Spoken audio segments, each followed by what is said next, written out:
We take you live now to York Police Headquarters, where Chief Jim MacSween is providing an update on a recent string of violent incidents in the region. Let's listen in. Which is both concerning and, of course, disappointing to all of us. As you're going to hear from Inspector Fiore and Detective Sergeant Ryan Boulay, in the last 2 weeks, there have been 2 fatal shootings, an arson that has claimed the life of an 11-year-old girl, and left 4 others in critical condition, and an additional shooting and home invasion which left 1 person injured. First, I'd like to express my sincere condolences to the family and friends of those who have been killed in these incidents. That includes a devout Muslim Canadian, Mr. Abdul Aleem Faruqi, who was loved by his family and a respected leader in his community. Our thoughts are with his family and the entire community as they mourn the loss of their friend and leader. I also wish a fast recovery to the other victims and everyone affected by each of these heinous crimes. To the community at large, we understand the concern and attention these incidents have garnered. But let me say this: York Regional Police and I personally am committed to keeping our community safe and providing support for these victims and their families. The gravity of these incidents will not be overlooked, and each case will be investigated and prosecuted to the fullest extent of the law. And those responsible will be held accountable. For those who are concerned about the spike in violent crime we saw in the last 2 weeks, we hear you and we are definitely listening. That's why York Regional Police is taking proactive measures to prevent violent crime wherever possible. We are increasing patrols in hotspot areas across our region. We're working with our team of crime analysts and our partner agencies across the Greater Toronto Area, and our investigators are working diligently to arrest those responsible and ensure they are prosecuted to the fullest extent of the law. Ensuring public safety, as I've mentioned before, is a shared responsibility, and you've heard me say this many, many times. It takes the dedication and diligence of everyone in the community. That means if you see something, say something, call us. It also means we need the help of all actors in the criminal justice system to do their part in keeping violent offenders where they belong, off the streets. This is about risk management, hard stop. Each and every day, our officers risk their own personal safety to remove these criminals from the streets. And yet, I'm disappointed to report that many of the violent incidents in our region, we are arresting repeat offenders over and over again. Along with my fellow police leaders, I know I sound like a broken record most times. But just a few weeks ago, our officers were thrust into a dangerous encounter which turned into a shootout in Toronto. In that case, the suspect had destroyed his electronic ankle monitor and was on the run. This suspect was already on bail, and while on bail, failed to appear at his sentencing hearing, where a judge handed down an 8-year sentence for an armed robbery in which the accused shot at his victim yet again. Our officers never should have had to put their lives at risk dealing with someone who never should have been on the streets in the first place. And yet here we are, in broad daylight, as I mentioned, in a shootout in the middle of the street with everyone's lives on the line.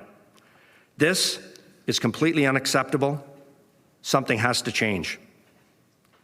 That's why we are, once again, appealing for reform to the bail system. This is not about politics. It's about safety. The system's broken, and we need to ensure justice is served and violent criminals are not on our streets when they pose a significant risk to all of our communities. And as you'll hear from our team in a few minutes, we're also seeing another disturbing trend, a spike in violent crime committed by youths. As young people continue to be recruited and exploited by criminal networks, York Regional Police is working hard to disrupt and dismantle these criminal organizations. But as I say, it takes a village, and it's up to the entire community, including institutions and families, to ensure our kids have positive influences and opportunities, to keep them away from crime and on a path to success. And if they do get into trouble, we need to ensure they're being rehabilitated effectively so they don't reoffend. Now, before I pass it over to Inspector Fiore and Detective Sergeant Boulay to provide updates on outstanding investigations, let me add this. In the unlikely event that you find yourself the victim of a home invasion, we are urging citizens not to take matters into their own hands. While we don't want homeowners to feel powerless, we urge you to call 911 and do everything you can to keep yourself and loved ones safe until police arrive and be the best witness possible. This could mean locking yourself in a room away from the perpetrators, hiding, fleeing the home, but don't engage unless absolutely necessary. When we have a weekend like we just had, it's easy to understand our community is feeling unsafe. But let me say this once again, this does remain a safe place to live. And our service is doing everything possible to investigate these crimes and to maintain public safety. But as I mentioned, it is a shared responsibility, and we need the commitment of everyone in our community, including the criminal justice system, to ensure our region remains safe and secure. In closing, I'd just like to remind the public that as a police service, our top priority is the safety of all of our communities. And I know that these incidents have had a devastating impact on the families involved and the broader community, but I want to be clear, we are laser focused on solving these crimes and bringing those responsible to justice while keeping everyone safe. Thank you, and I'll now turn it over to Inspector Fiore.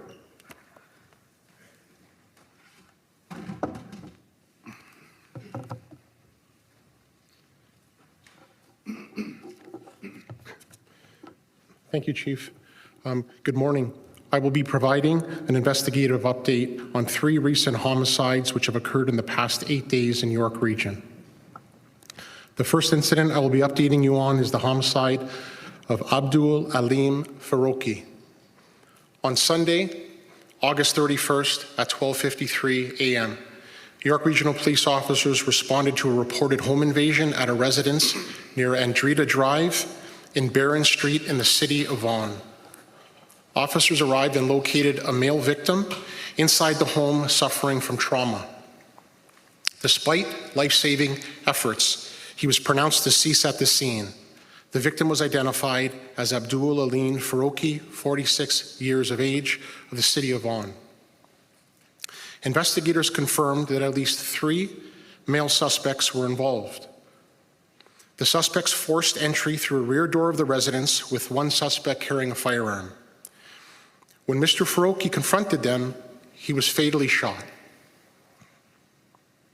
The suspects fled through the rear of the home, taking 3 family members' phones, two of which were later found discarded nearby and seized by police. The suspects fled the area in a dark-colored SUV. The suspect descriptions are the following. First male, approximately 6 feet tall, with broad shoulders, wearing a mask and dark clothing. Suspect number 2, male, approximately 5'9", wearing a mask and dark clothing. And the third male suspect, a black male, thin build, wearing a mask and dark clothing. At this time, it is believed the house was specifically targeted for a robbery. We are still looking into any and all motives behind the robbery, but currently we believe this to be based on a monetary gain only. Mr. Farouki was not in any way involved in criminal activities. By all accounts, and from speaking with members of the community, Mr. Farouki was well respected, a great family man, and loved by his community. He was a local business owner who operated Unique Furnace and Duct Cleaning in the city of Mississauga and was a devout Muslim Canadian. He lived at the residence with his wife and their 4 children, who range in the age of 4 to 17 years old. Witness statements from family members corroborated the sequence of events and confirmed the suspect's actions inside the home. The post-mortem examination determined the cause of death was gunshot wounds. A second home invasion took place that morning at 2:20 a.m., less than 1 kilometer away, involving 3 armed suspects. While the 2 incidents have not been formally linked, investigators are reviewing the evidence for possible connections. Detective Sergeant Boulay will provide further details on this incident. The second incident I will be updating you on is an arson at 10 Skywood Drive, Richmond Hill. On Monday, September 1st at 2:57 a.m., York Regional Police received a report of a house fire at 10 Skywood Drive in the town of Richmond Hill. Officers, along with Richmond Hill Fire and Emergency Services and York Region Paramedic Services, attended the residence. 4 unconscious victims were found in the residence, and a 5th victim was located outside. All 5 victims were transported to hospital in critical condition. On September 2nd, one of the victims, an 11-year-old, succumbed to her injuries and was pronounced. At this time, based on the evidence collected during the course of the investigation, the fire is believed to be an arson. The incident is now being investigated as a homicide, and 4 other victims remain in critical condition. Investigators from the Office of the Fire Marshal are still processing the scene and conducting a parallel investigation, which is ongoing.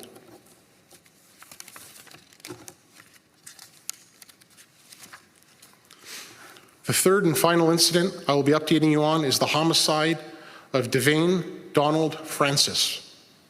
On Wednesday, August the 27th at 2:36 p.m., York Regional Police officers attended a commercial premise in the area of Langstaff Road in James Street in the City of Vaughan for a report of an injured person. Upon arrival, a male was located in one of the units with obvious signs of trauma, and he was pronounced deceased at the scene. The following day, the Office of the Chief Coroner identified the victim as Devane Donald Francis, 41, of the City of Toronto. The cause of death was determined to be the result of gunshot wounds. The investigation has revealed that the homicide took place on Tuesday, August the 26th, and at least 2 suspects were involved. Immediately following the murder on Tuesday, at approximately 12:22 p.m., the suspect vehicle, a white 4-door 2016 Honda Civic, was observed fleeing the scene. The vehicle was recovered on the same day as the homicide by officers in the James Street and King Side Road area in the township of King. This is being treated as a targeted incident. All 3 of these investigations are at the early stages, and we are still conducting extensive canvasses for witnesses and CCTV footage. Investigators are appealing to any witnesses who have not yet spoken to please contact us at the Homicide Office or through Crime Stoppers. We are seeking any information from the public that will assist us in identifying those responsible. Pass it over to Detective Sergeant Boulay.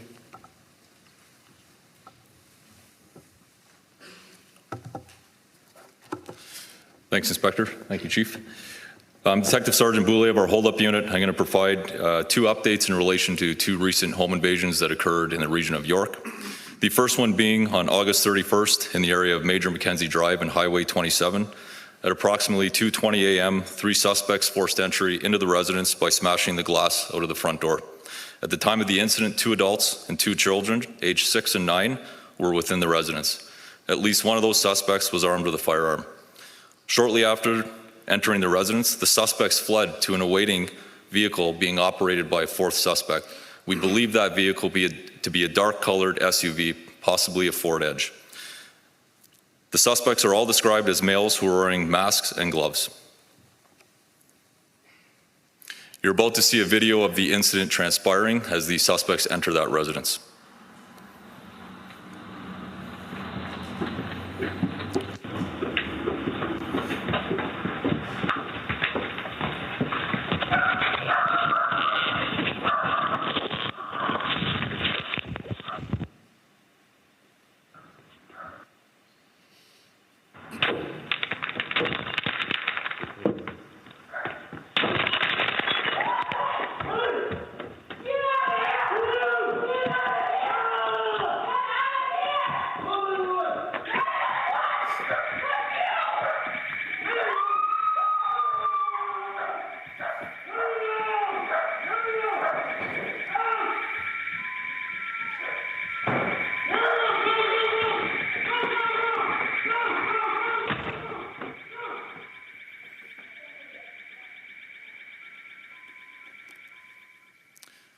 That investigation is currently still ongoing, and investigators are reviewing evidence associated to that incident.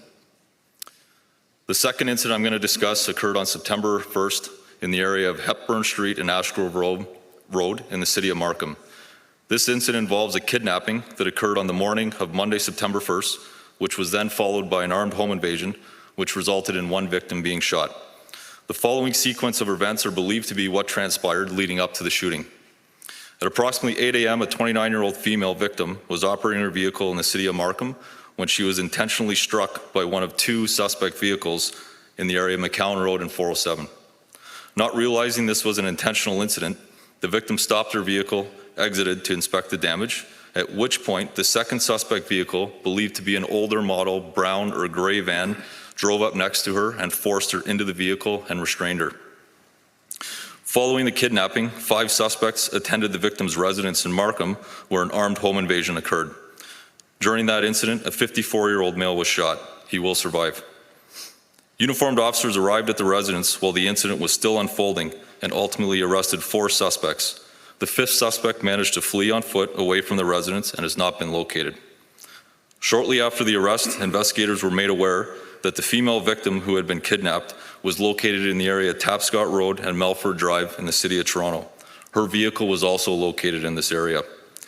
2 youths, aged 16 and 17, along with 2 adults, aged 20 and 21 years old, have since been charged with multiple offenses relating to the kidnapping and shooting.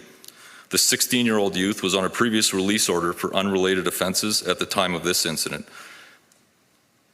At this point, all 4 accused remain in custody.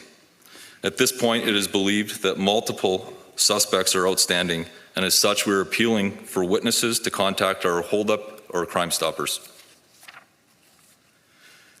Given the recent incidents that we have seen here today, York Regional Police are reminding citizens to remain vigilant of their surroundings. Ensure your home surveillance systems are functioning and recording. Ensure your home alarm systems are functioning and audible. Have a cell phone charged and available in the case of an emergency. Ensure you have sufficient lighting on the exterior of your residence and that sight lines to entrance points are clear. Ensure all of your locking mechanisms are working and in good order. Be a good neighbor. Look out for each other. Have a safety plan with your family in the case of an emergency. Do all persons in your residence have a cell phone readily accessible to them? Be less attractive to becoming a target. Don't keep excessive valuables within your residence. Most importantly, we're encouraging you not to engage with the suspects or put up resistance. Comply with demands for property that are being made to ensure additional violence is not targeted towards you or your family. Thank you.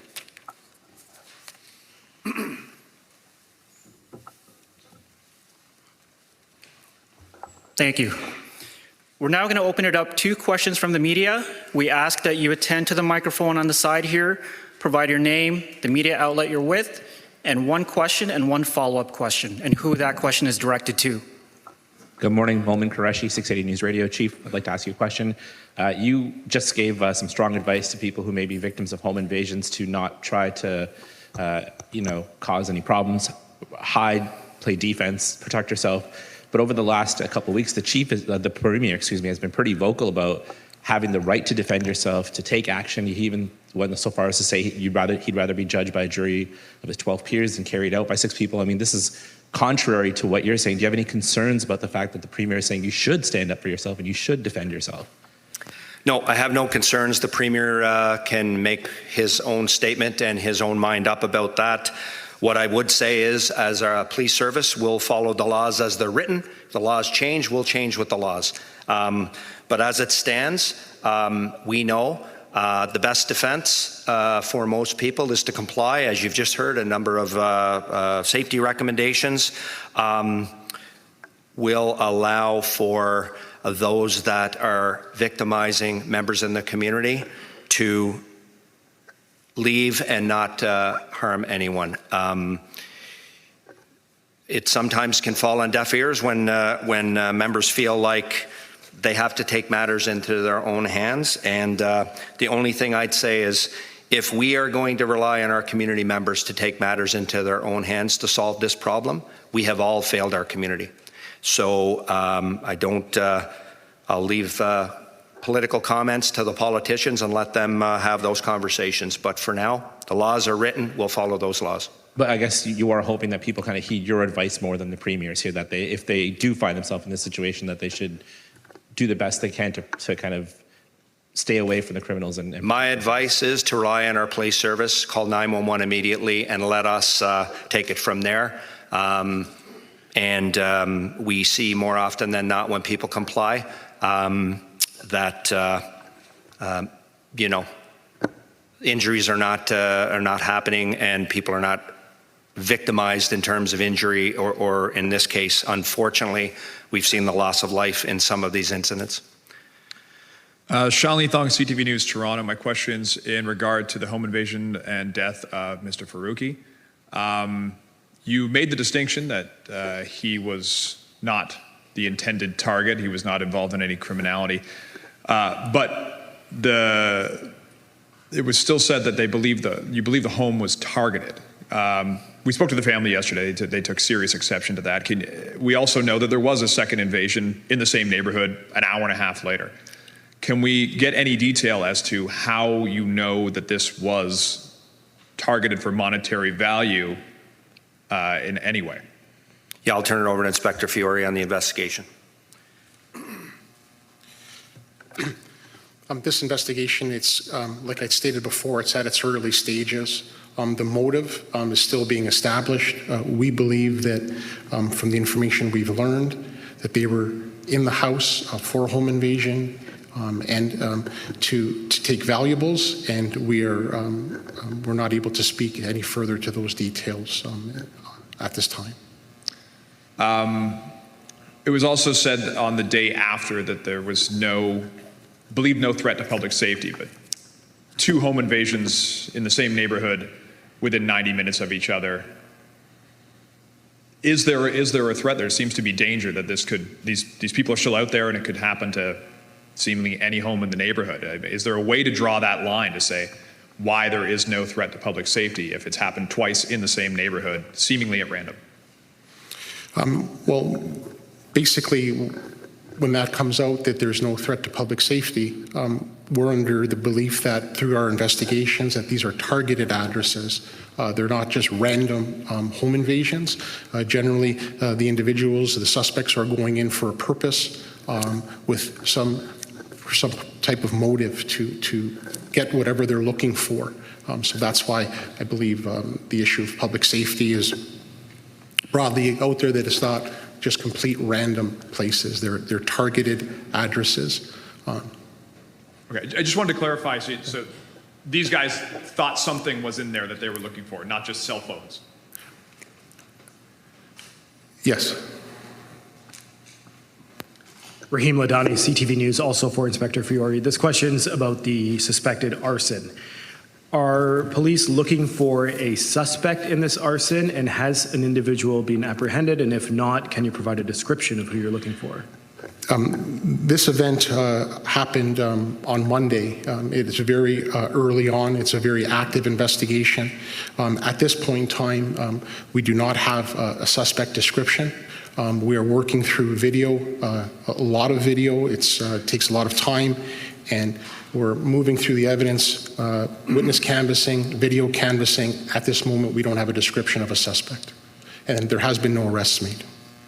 We've heard from a lot of people in the neighborhood that police were called to this home earlier this summer, and it involved an individual with a potential domestic dispute.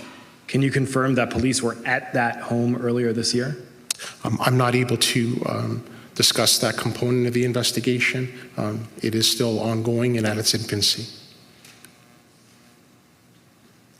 Good morning, Megan King, Global News. Question for the Chief, please. Chief, you spoke about arresting repeat offenders over and over again. Bringing it up in today's conference, how much do you think that plays into the specific cases we're talking about? Do you think these are repeat offenders?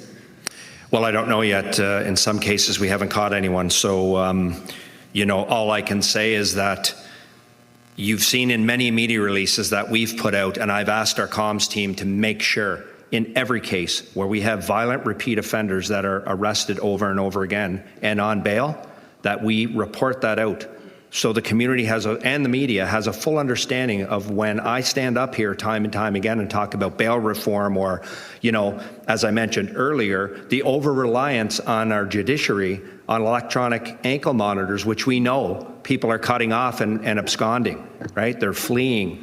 That's an issue.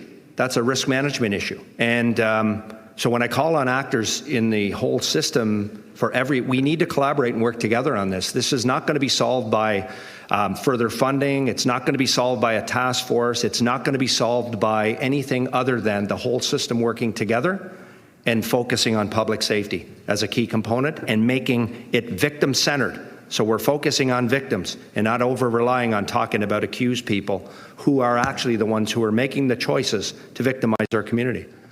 The other point you were making about a spike in crimes committed by youth. Can you speak a little more to why that might be occurring? Well, look, organized crime is alive and well in the Greater Toronto Area, and this is a vulnerable sector of our community, which we know is being exploited to commit crimes. And, we had charged a 12-year-old just a few weeks back for shooting at someone in a driveway of their residence through a vehicle, and that 12-year-old was out on bail. What is wrong with this picture? So when I talk about youth crime, those are examples that we're referring to highlight the issue that, I believe this is a whole system approach. We need to look at youth justice reform. We need to look at bail. We need to focus our attention on public safety and make that the pinnacle of how we keep communities safe. And everybody has a role to play. Everybody. Families, communities, institutions, right? Government. This can't be solved. I've been down at Queen's Park. I've provided comments on bail reform. So have many of my colleagues across the GTA. And here we are again talking about it. And it seems like in some cases, right, we have not moved the needle collectively, because this is not just a police issue. Unfortunately, when it becomes our issue, it's too late. So we need to do something about this issue around bail and about keeping those people off the streets that shouldn't be on the streets. If that's done in its rawest form, if we were to keep those that are committing violent crimes, crimes related to firearms, off the streets when they should be, we would see reductions. We would see less victimization and less opportunity to commit crimes against people who are simply trying to live their lives and raise their families in York Region and beyond. Good morning. Brandon Chogri, City Morning. News. Maybe this is a question for Inspector Fiore. Okay, sure. Inspector. In the Vaughan home invasion where Mr. Faruqi was killed, you say that you believe the house was targeted in a robbery. Do you have an idea, perhaps, of what those suspects were targeting inside the home? I'm not able to answer that question. This investigation is ongoing, and I need to protect the integrity of it. And I'm going to stay on my earlier statement, be consistent with it. And we believe it was targeted for robbery and based on monetary gain only, and looking for valuables. And I won't go any further on that point. Okay, and obviously your, York Regional Police is saying that you do not believe that there's a threat to the public in this situation.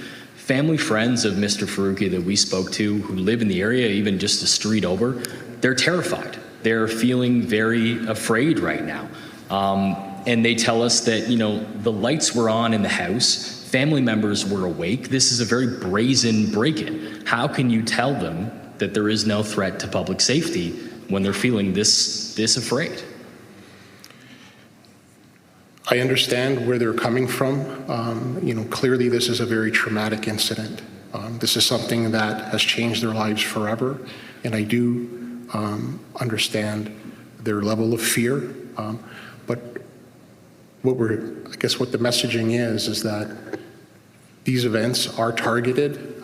They're not absolutely random, and The threat to public safety is not, I'm not going to say not prevalent, but at the end of the day, it's just not a random home invasion attack.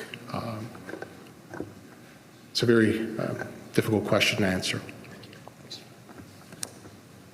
Good morning. Question for Chief Steve Ryan from CP24. Sir, it's not only York Region, but officers throughout the GTA, we report on stories where their lives, their safety is being put at risk, as are the communities, as we've heard. When we talk about the police needing assistance, it's the feds that make the laws, the federal laws, right? Sea to signing sheet, coast to coast. If the federal government doesn't strengthen the laws when it comes to serious crimes for deterrence, on the flip side, if the province doesn't clear up the problem in provincial detention centers where they're over capacity, if both sides don't get together and straighten out both of these problems, is this not going to continue? Like, you need help, right? You need help from not just the feds, but also from the province as well to straighten out this jail situation, and so JPs can lock or detain those facing violent crime charges. But they're not doing that now because the jails are over capacity. And those that are committing those crimes aren't deterred because the laws aren't tough enough. So the police need help. Would you agree with that? Well, short answer is police need help, yes. And I do agree, collaboration between both levels of government, including governments as well, but in particular, provincially and federally, a collaborative effort to solve the problem is required. And it's not going to be solved by one entity alone. What I get frustrated at, though, Ryan, on many, many occasions, it's the police that are left holding the bag, having to answer questions as to public safety, right? And we hear in the past comments about trust and confidence in policing, right? Where's the conversation about trust and confidence in other actors in this space and allowing them to answer the questions on behalf of their own institutions that, in my view, right, collectively are failing? So at the end of the day, something needs to be done. I'm not going to point out one entity or another or one group of people or another. That's not my role here. My role here is to protect the community and make sure we put every bit of resources we have to make sure these don't happen again and that we are where we need to be in as timely a manner as possible. And we'll do that. We'll do our part. And I'll stand here every time you ask a question and every time a community is victimized and traumatized to express my condolences. But I got to tell you, it gets frustrating when I don't hear others standing up that I know play a role in public safety, and yet, you know, judicial independence becomes the focal point, and then who's left answering to victims? Our investigators, right? Victim services. So change is required. We need help. Yes, short answer. Thank you. Thanks. Hi there, Megan Fitzpatrick from CBC News. Just again, a question about Mr. Faruqi and the circumstances of the shooting. Can you just confirm where in the house the shooting took place, and was he shot in front of his children and wife? The family was in the house at the time of the home invasion and shooting. The family was present, and I'm not going to be able to get into any further details on where they were located in the house or who was where, but the incident happened in front of the family, in front of the family members. Yes. Okay, like now I'm a bit confused. They did witness the shooting, or they were in the home when the shooting took place? They were in the home at the time of the incident. Okay, but you're not confirming that they witnessed him being shot in front of them? There were family members present at the time of the shooting. Okay, my follow-up question, my actual follow-up question is just a few more details on actually two of the other cases. The 11-year-old girl that has died of her injuries as a result of what you say is an arson and now being investigated as a homicide. I understand you're not going to reveal her identity, but is there anything you can tell us about her? And the other victims, if there's anything you can say about their ages, or some of the other victims who are still in hospital, also children? The other victims are still in the hospital and in critical condition. There's no further information I can provide on the victims as far as age or gender. I'm going to leave it as I initially reported. Anything about the little girl you can tell us? I can't say anything further than what has already been discussed here. Okay. Dale Manukduk, CBC News Toronto. This is about the Abdul Aleem Faruqi case. Can you tell us about the 911 call? Where did it come from? And how long did it take for police to arrive on scene? I'm not actually aware of the actual response time. I know that when we do receive 911 calls, our response times are based on the geography of where vehicles are, uniform officers are, in comparison to where the call's coming from, and it's also based on availability of resources. I don't have the actual time of the response. I'm not prepared to discuss that, but that's something that I could speak to you later on and follow up with that. About the 911 call, did the initial call come from inside the residence? The 911 call, I believe it does, yes. Yes. Perfect. And just a question for Chief MacSween. You spoke about how there's been this recent spike in crime over the last week or so, but can you paint a picture for us over the last few years? Are major crimes, violent crimes in your region stable, up, down? General comment, I don't have the numbers here, but overall crime is down, generally. Some of our other types of crimes, crime types of a violent nature are down. But I'm not going to stand here and tell the community feel safe because crime is down when we're talking about the loss of life here. What I will say is, there's some disturbing trends that are still up. Shootings, the number of guns we're seizing, where those guns are coming from. You've heard me talk about this before. We have issues there as well to deal with. Some categories of violent crime, but very few are up. I know home invasions are up. Carjackings are down, for example, and we've been talking about that over the last couple of years as well when we've been dealing with the issues of auto theft and robberies for vehicles. So, yeah. Anything else? Hi, Lisa Queen from YorkRegion.com. Hi. The Premier referred to the suspects in the shooting of Mr. Faruqi as scumbags. I'm just wondering how you would classify them and maybe suspects in some of these other violent crimes. They're suspects. They're people, we don't know who they are yet, but at the end of the day, I am not going to speak for or comment on what the Premier might say or when any other government official may say. That's their language, their words, and from my perspective, right? Cowards comes to mind, and people that don't care, have no compassion for others. That's how I characterize people like this, and they're not contributing to safe communities. So I would leave it at that and let others speak for themselves. Okay. He also said that he was shot in front of his kids. Is that right or wrong?